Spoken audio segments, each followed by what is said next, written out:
is my hope that this encyclical letter, which is now added to the body of the Church's social teaching, can help us acknowledge the appeal, immensity, and urgency of the challenge we face.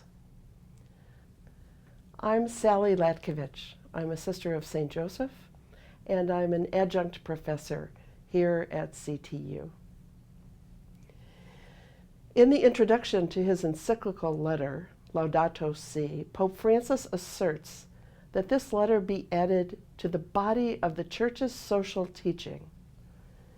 This social teaching is often thought to be the best kept secret in our Church. It is no small thing that the Pope sees this letter as part of that great body of teaching. Briefly, I'd like to speak about Catholic social teaching, about the call to justice, and then about Laudato Si' as the latest addition to the body of documents of Catholic social teaching. But first, why are these significant teaching documents still the best kept secret? First, they are written in church speak and rather difficult to pick up and read. Second, the call to justice is challenging to the status quo and to the comfortable life in which many of us have grown accustomed. And third, many of us are hesitant to get involved in addressing difficult social issues.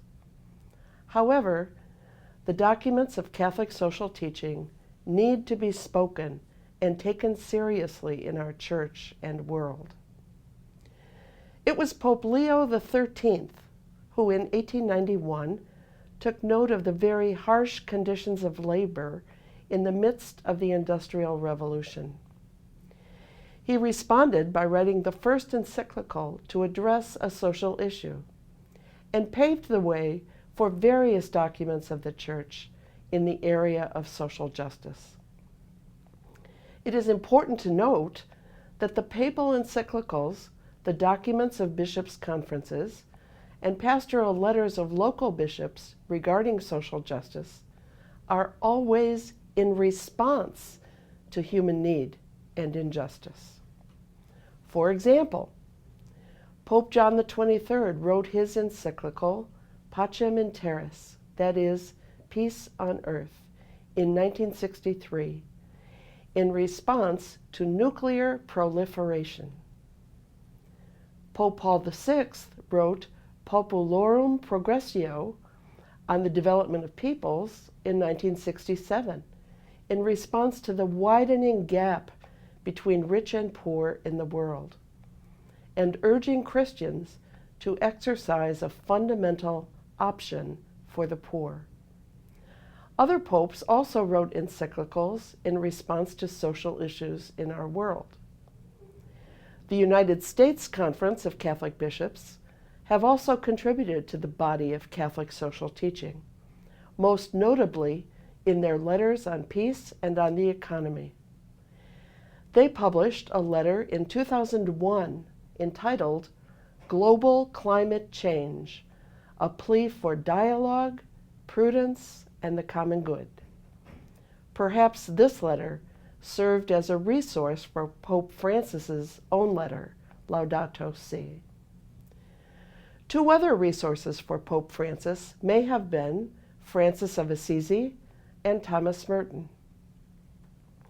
Francis had a radically new appreciation of nature in saying that all things, great and small, living and inanimate, reflected the Creator's love and were therefore deserving of reverence and respect.